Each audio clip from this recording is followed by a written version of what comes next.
Okay, biology people, welcome to week 3 of Mr. Charlton's biology class. And we will be hitting viruses a little bit more this week. I know that the week 2, last week's stuff was probably difficult because there was not a new stuff that you probably hadn't seen before. Antigens, antibodies, immune system, lytic cycle, all the stuff that had to deal with how viruses act inside the cell at the cellular level. So that's a difficult week. This week should be a pretty easy week for you guys. It should be walk in the park. There's only 3 things you need to complete, and they're pretty intuitive around knowing how to protect yourself against a virus. So let's walk you through those assignments right now. Jump over to the online notebook. All right, move that out of the way. All right, so here we are, week 3. Keynote, I've mentioned this in the Jupyter message as well. Office hours. Last week I had them Monday through Friday. This week, just Wednesday and Thursday.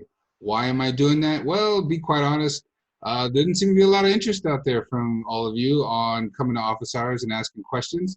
So instead of me sitting for an hour every day, just kind of twiddling my thumbs, it seems like a lot of you like to communicate through text, email, Jupyter message, and so I can handle that mostly. But if you do have an in-person question that you want to sit and chat about a little bit, come on Wednesday, Thursday, still the same link, still the same phone number, same everything, and still at 2 to 3 o'clock. It's just 2 days this week instead of all 5. Okay? All right, what are we going to be talking about this week in biology? Topics. We're going to talk about how the virus enters your body. So how does it actually get inside of you? We learned last week what it does once it's inside and how your body fights it off. This week, we're going to talk about how it gets in, and then how do you keep it from getting in, and how do you keep it from spreading amongst our communities and society.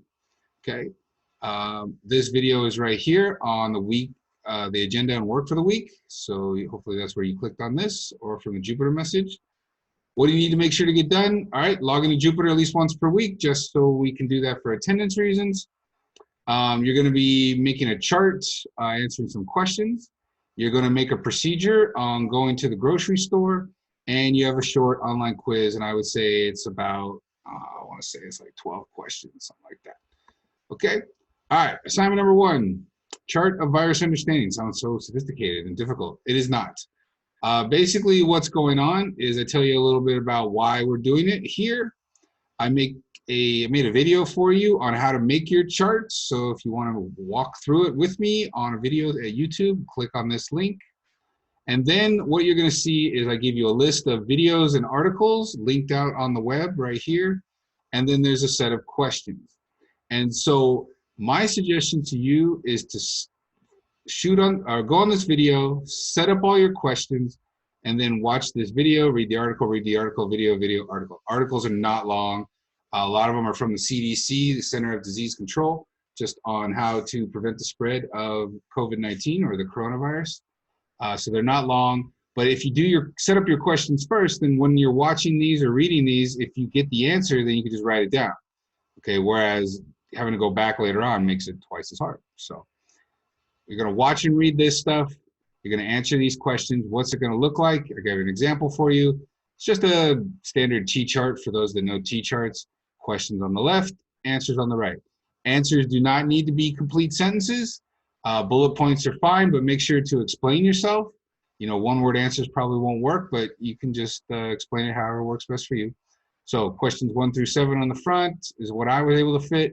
And then I fit the last ones on the back. You know, work as you need to, no big deal.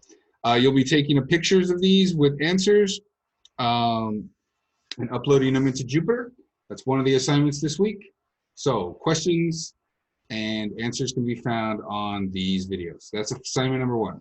Okay, assignment number 2, scroll down. Making a procedure for safety. Okay, so I want you to take all this information on how to prevent the spread and keep yourself safe and make a procedure. How do you make a procedure? I show you how to set it up here. There's a video right there that shows you how to go through it. I give you the basic framework underneath here. There's part 1, before you leave to the store. Part 2, what are you doing on the way to the store and getting out of the car? Step 3, at the grocery store, what are you doing? Getting into the car and on the way back home, part 4. And then part 5, what are you doing when you get back home? I want you to not just put 2 answers. I put 2 here, but you could have at least 3, 4. In fact, if you look at the example I put down below here, part 1, part 2, part 3, part 4, and part 5 was on the back.